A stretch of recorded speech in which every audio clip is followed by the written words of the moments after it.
Olá, colega alimentarista. Estamos aqui novamente agora para dar continuidade ao assunto que eu estava falando sobre o que é alimentarismo. Fred, esse alimentarismo, ele realmente é revolucionário? Vai realmente promover essas mudanças de carreira, essa visão nova que você está trazendo? Você quer saber mais? Vem aqui que a gente vai conversar sobre isso logo depois da vinheta aqui. Então, colegas alimentaristas, mais uma vez eu me apresento aqui. Meu nome é Frederico Cunha. Eu sou o primeiro alimentarista brasileiro, a primeira pessoa que atua nessa área. Tenho formações em vários setores, né, profissionais. Eu sou médico veterinário na produção de alimentos, atuo na produção de alimentos. Eu sou produtor rural há mais de 33 anos, atuo nesse setor agroalimentar, do agronegócio. Eu sou advogado alimentarista, o primeiro advogado alimentarista do Brasil. Eu sou advogado também na parte ambiental. Eu fiz a especialização em Direito Ambiental e Desenvolvimento Sustentável. Presido a primeira comissão de Direito Agroalimentar e Nutricional da OAB do Brasil.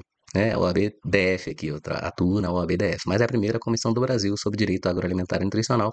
E também sou nutricionista, voltado para a parte de comportamento alimentar. Eu gostaria que vocês que têm curiosidade de saber mais sobre esse setor alimentar, desse sistema alimentar que produz alimentos, 2 trilhões de faturamento no ano passado. Então, para você que quer entrar e quer desenvolver carreiras nessa área, em qualquer um desses setores, do insumo ao consumo, depois do consumo, e vocês querem conhecer um pouco mais sobre direito humano, alimentação adequada, alimentarismo, segue as minhas redes para a gente poder conversar. Lá vocês vão ter meus contatos para a gente poder conversar sobre os assuntos, principalmente sobre as questões relacionadas ao direito humano, alimentação adequada, tá certo? Bom, e como havia falado com vocês, nós vamos hoje tratar sobre a questão da continuidade, sobre a questão do direito humano, a alimentação adequada e como ele se insere de forma diferenciada e que as pessoas não estão vendo isso, muitos colegas não se fala sobre isso, né? Eu tenho sido pioneiro nisso daí, para vocês poderem acompanhar e compartilhar com vocês sobre o direito humano à alimentação adequada. Então, na nossa última apresentação, eu falei sobre essa questão do direito humano, onde é que está situado esse direito, que ninguém fala, vocês não ouvem falar quase, sobre aquilo que nós comemos, que está relacionado com uma série de outros direitos constitucionais. Direito à saúde, à segurança, ao meio ambiente, as questões de política agrícola, produção agropecuária, abastecimento, direito do consumidor, do direito do consumidor. Nós somos os que são determinantes, devemos ser os determinantes daquilo que os alimentos vão promover para a gente. Nós temos que escolher esses alimentos, determinar como eles vão ser produzidos. Questão cultural que seja respeitada, educação, ciência e tecnologia. Tudo isso nós vamos tratar hoje também sobre essa questão do alimentarismo, tá certo? E aí, eu trago para vocês a minha menina dos olhos, né? A ideia daquilo que eu venho desenvolvendo sobre o alimentarismo, que tem a ver com o direito agroalimentar. Alimentarismo, como eu já falei para vocês, é uma visão do sistema alimentar com foco no consumidor, na qualidade, no 5S2B, que a gente já falou, e hoje a gente vai falar agora de forma mais aprofundada. Então, Fred, o que é o alimentarismo? Alimentarismo é um direito, é um movimento, é um direito agroalimentar. Direito agroalimentar é o direito de você ter no campo, na cidade, alimentos que vão te trazer a consolidação do direito humano à alimentação adequada. Então, alimentarismo é isso, é o estudo dessa concretude desse direito humano. Como é que a gente faz? Desde lá do insumo, desde quando você começa a produzir com a sementinha até chegar aqui no nosso prato depois, para que esse alimento realmente promova um direito humano alimentar. Então, nós vamos agora falar sobre alimentarismo, tá certo? Bom, primeira coisa do alimentarismo que eu venho trazendo: comida não é commodities. O que são commodities? Commodities são produtos que são vendidos no mercado internacional, no mercado nacional também, produtos para exportação, produtos alimentares, né? Um deles, produtos alimentares, produtos agrícolas, soja, por exemplo, a soja em grão. É uma mercadoria que você pode trocar um pacote de soja em grão por outro pacote de soja em grão, ninguém, né, vê nenhuma diferença. Então eles são vendidos na bolsa de valores por um valor, assim, suco de laranja, soja em grão, milho, carne, né? Então essa visão de commodities é a visão que está mais associada à questão do agronegócio, né? Que ele vê isso como um conjunto que está correto, um conjunto de cadeias que você produz, desde lá dos insumos até chegar na exportação, que são chamadas de mercadorias e tem um valor, né? Um valor mundial, que oscila conforme as produções de cada mercado mundial, né? Cada mercado global, cada mercado nacional dentro do globo. Então, se você, por exemplo, tem uma frustração na colheita de safra de milho nos Estados Unidos, por exemplo, o preço do milho no mercado mundial aumenta porque ele é um exportador de milho. E mesma coisa acontece aqui no Brasil e acontece em outros lugares. Tivemos recentemente a questão dos azeites, né? E outros alimentos também, o café, né? Que tiveram afetados por essa questão sazonal. Mas, como eu já falei em outros momentos, para o direito humano, para o alimentarista, para o direito humano à alimentação adequada, para o direito agroalimentar, comida não é commodity, não é uma mercadoria qualquer, ela tem uma função, uma finalidade. E aí vem a ideia do alimentarismo. Quer dizer, como nós vamos ver essa finalidade dentro desse sistema que foi criado, esse sistema alimentar todo, que traz a comida até a gente, que divulga, que promove, né, a comida, dentro de uma visão humana, de uma visão do consumidor. Então eu trago o alimentarismo, que é o estudo desse sistema todo com uma finalidade de atingir o direito humano à alimentação no Brasil. E aí é importante entender que quando nós falamos sobre comida, nós estamos falando sobre um direito humano, não é sobre uma mercadoria. Se a pessoa não pode comprar uma comida e passa fome, a gente não está falando sobre mercadoria, estamos falando sobre direito humano. A pessoa não tem motivo no Brasil que produz tanto, pessoas passando fome. Então, comida não é commodity. Esse é o primeiro ponto do olhar do alimentarista quando ele vai olhar o sistema. Como é que nós fazemos com que o sistema produza alimento? 5S2B, que eu já falei em outros momentos, vocês podem resgatar, e que preserve o direito humano à alimentação no Brasil. Nós temos uma lei que foi criada em 2006, antes de ser colocado na Constituição o direito à alimentação como direito humano, a Lei 11.346. E lá você vai ter uma série de princípios que fala essa lei. E dentro dos princípios é que nós temos que ter comida em quantidade e qualidade suficiente para poder manter a saúde, que seja preservado o meio ambiente, que a qualidade química, física e biológica da comida, além de tecnológica, além da cultura alimentar seja preservada. Então, comida não é mercadoria, né? Não é commodity. A gente viu cenas no Brasil que não podem se repetir ou se repetem, infelizmente, mas que não poderiam se repetir. A gente tem que ter essa visão alimentarista. Aquela fila dos ossos, as pessoas buscando no lixo aquilo que elas vão comer, né? E isso já vem de muito tempo. Então, esse é um ponto que eu trago e eu chamo e convoco os colegas que são do direito, não só os advogados, mas os bacharéis em direito. Nós temos muitos bacharéis aí também que podem atuar de uma forma definitiva também para modificar esse quadro, tá? Então, quais são os princípios que nós temos? Nós temos o princípio da universalidade, da saudabilidade, da sustentabilidade, nós temos o princípio do bem-estar humano, do bem-estar animal, nós temos o princípio da soberania alimentar. Todos esses são princípios que diferenciam a comida de commodities. Tá? Nós temos que olhar a questão cultural, por exemplo.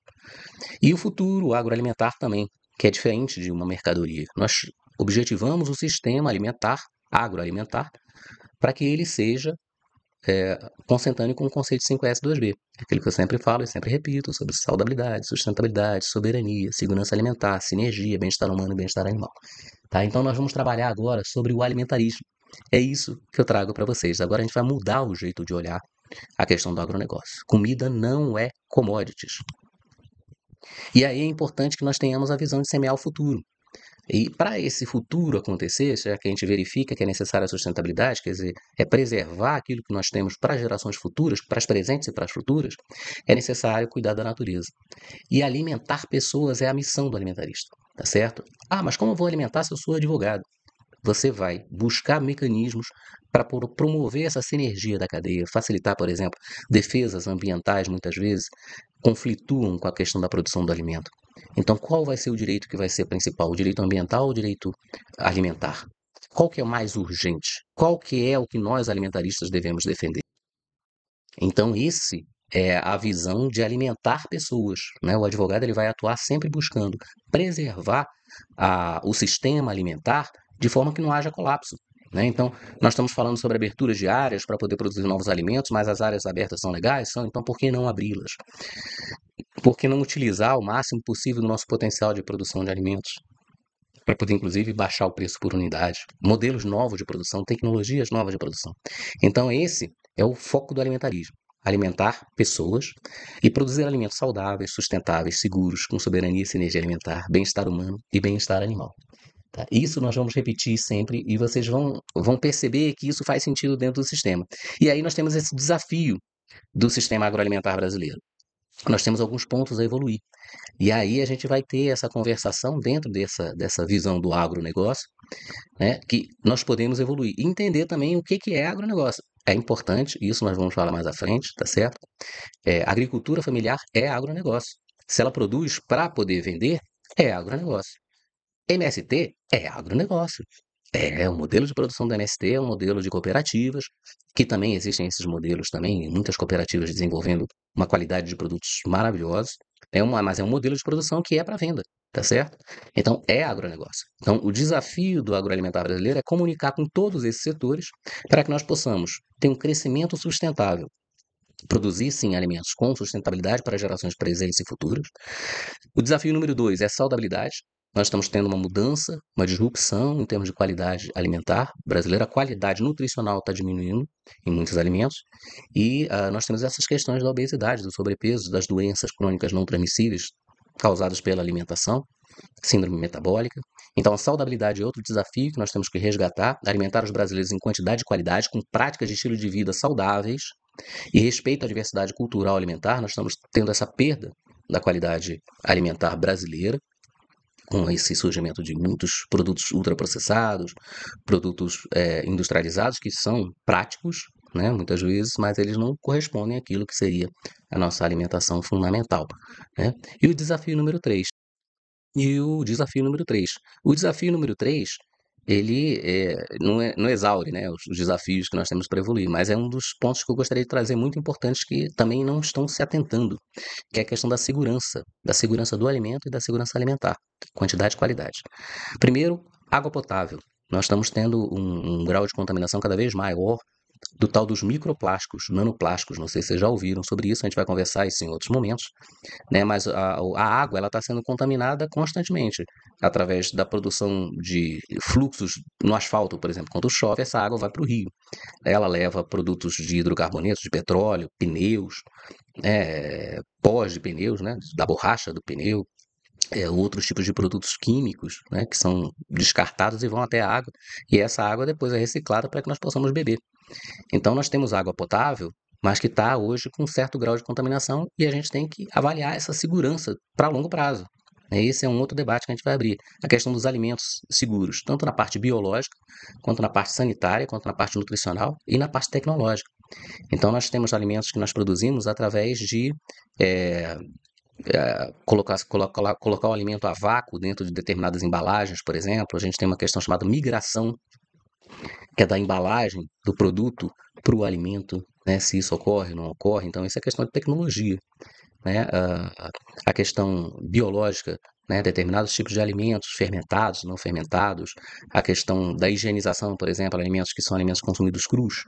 Então, aquelas saladas que nós compramos prontas, né? Elas não podem ter contaminantes biológicos, Escherichia coli, bactérias, etc. Então, elas têm que ser realmente tratadas de forma que dê segurança para quem consome. Então, esses são os desafios que eu visualizo. Três, eu coloquei três, não é rol exaustivo, tá, gente? Não acaba só nisso, mas que eu vejo como principais para que nós possamos desenvolver dentro dessa cadeia do setor agroalimentar brasileiro. Então, outras questões que a gente traz. O conceito da fazenda à mesa e seus benefícios. Então, o alimentarismo, ele olha a cadeia toda.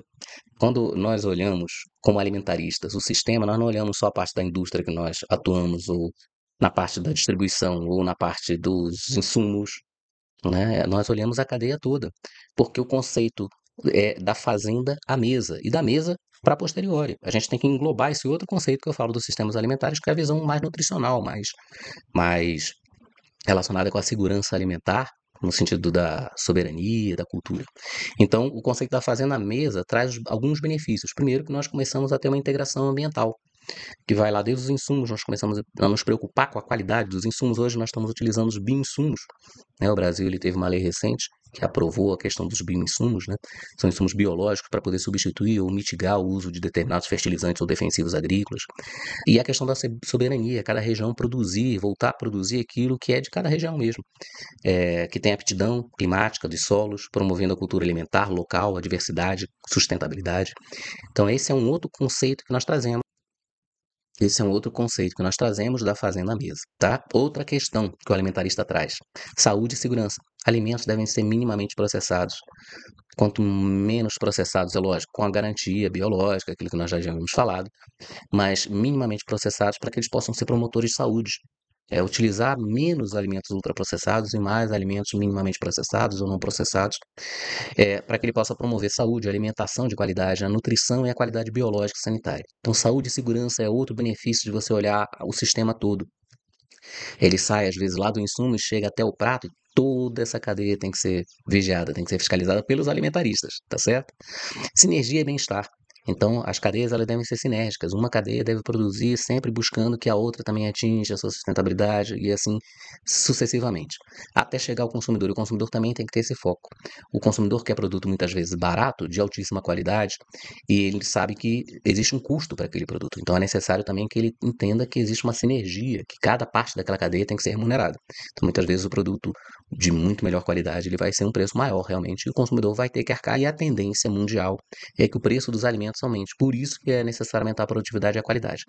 E bem-estar, que as cadeias sejam integradas na produção de alimentos, promovendo o bem-estar animal e o bem-estar humano. Então essa visão tem que ser durante a cadeia toda, tá certo? E é essa visão que eu trago como alimentarista.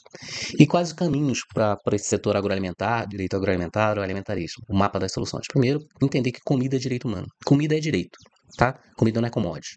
Então, comida não é aquilo que tem. É aquilo que nós queremos e que nós podemos produzir. Nós temos país para isso, temos solo para isso, recursos financeiros para isso, recursos humanos para isso. Então, produzir comida não é somente para desenvolvimento econômico, é um direito humano, tá certo? Então, ganhar dinheiro é importante. Né? Todos nós vivemos do fruto do nosso trabalho. Mas a comida é, antes de tudo, um direito humano. Então, isso é fundamental para que seja transmitido em toda a cadeia, inclusive até nas discussões sobre exportar comida quando está faltando aqui dentro, ou há uma disputa em termos de mercado. A outra questão do caminho do agroalimentar é entender que o consumidor é o rei. Nós, consumidores, que devemos determinar o que deve ser produzido e não sermos efeitos agentes passivos daquilo que é colocado na nossa mesa, tá certo? Ou nos nossos mercados. Então é necessário que nós mudemos a nossa forma de pensar. Nós estamos sendo muito estimulados para consumir o que tem, da forma que tem. E nós temos que mudar essa visão, porque como é um direito humano, é o consumidor, é a pessoa que está à frente, que é o rei. O sistema agroalimentar tem que ser visto pela ótica do consumidor de alimentos e não do produtor de alimentos. O produtor de alimentos tem que se adequar a isso. É lógico que a gente sabe que é necessário haver uma ponderabilidade aí para que haja uma conexão entre aquilo que o consumidor exige e aquilo que o produtor pode colocar. Mas entendendo sempre que todos, inclusive o próprio produtor, são consumidores. Todos são consumidores de alimentos. Então todos são reis. Todos têm que ter essa primeira visão.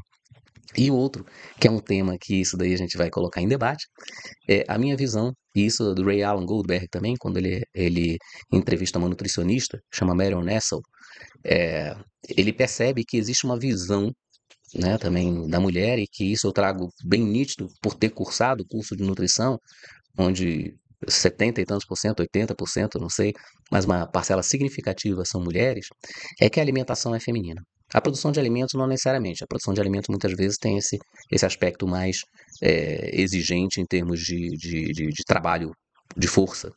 Mas a manipulação, a formação, a elaboração do alimento, ela tem muito a ver com a questão feminina. E a forma como eu percebo que a mulher enxerga o alimento é diferente da forma como o homem enxerga. Isso sem nenhum tipo de valor, de juízo de valor para um lado ou para o outro. Então, eu acredito que nós teremos muito a acrescentar trazendo a visão feminina na alimentação, dentro do sistema alimentar. Então, a presença feminina no preparo e manipulação da alimentação tem função primordial na garantia do direito à alimentação, tá certo? Então, isso também é alimentarismo. Reconhecermos que existe participação de vários setores da nossa sociedade, feminino, masculino, não só a visão do agro, não só a visão do nutricionista, tá, mas é uma visão conjunta, onde se trabalha sempre em busca desse direito humano que vai ser atingido. E aí vem essa foto, essa imagem que eu trago de inteligência artificial, o amor é o nosso primeiro alimento. Então, lembrem-se que vocês têm, que todos nós temos, né, o primeiro alimento, o primeiro ato é respirar e o segundo é se alimentar, é a amamentação. E nós estamos tendo hoje também problemas, questões relacionadas com a amamentação, em que o leite está vindo, muitas vezes, em alguns casos, contaminado. Né? Então, o primeiro alimento que nós consumimos em algumas regiões do país estão vindo com algum tipo de defensivo agrícola, com algum tipo de produto, e está sendo transmitido já isso desde da amamentação. Será, talvez, que esses sejam os motivos de nós termos alterações? Já existem algumas pesquisas querendo indicar essa relação, com relação de aumento de casos de autismo, as questões das alergias que nós vamos ver, das intolerâncias, de alguns tipos de doenças que não eram tão comuns. Então, isso tudo a gente vai tratar como alimentarismo, tá certo? E o futuro agroalimentar do Brasil, que é o meu desejo, é o meu sonho, é por isso que eu estou compartilhando esse conhecimento com vocês, é que o Brasil não seja celeiro do mundo, mas seja pátria alimentarista. O Brasil precisa aumentar em 40% a produção de alimentos para alimentar o país e o mundo. Temos solo, temos clima, temos pessoas para isso, recursos humanos para isso. Não vamos ser celeiro do mundo, onde aqui a pessoa vem e pega o alimento, né, em detrimento, às vezes, inclusive, dos nacionais. Seremos pátria alimentarista, ensinando o mundo sobre alimentação saudável e sustentável. Nós temos a capacidade, nós temos o conhecimento, tecnologia, clima, solo, tudo isso para sermos os primeiros do mundo. E é esse ponto que eu quero levar todos os colegas que queiram se envolver nessa comunidade alimentarista, de como nós vamos chegar nesse ponto, como nós vamos desenvolver isso. Então, mais agro, mais natureza e mais saúde, porque o que nós comemos depende disso. Então eu vou deixando vocês aqui e mais uma vez pedindo para que vocês acompanhem, se comuniquem comigo através das minhas redes, para que nós possamos formar essa comunidade, para que nós possamos compartilhar esses conhecimentos, tá certo? E envie minhas saudações alimentaristas até o nosso próximo encontro. Um forte abraço a todos.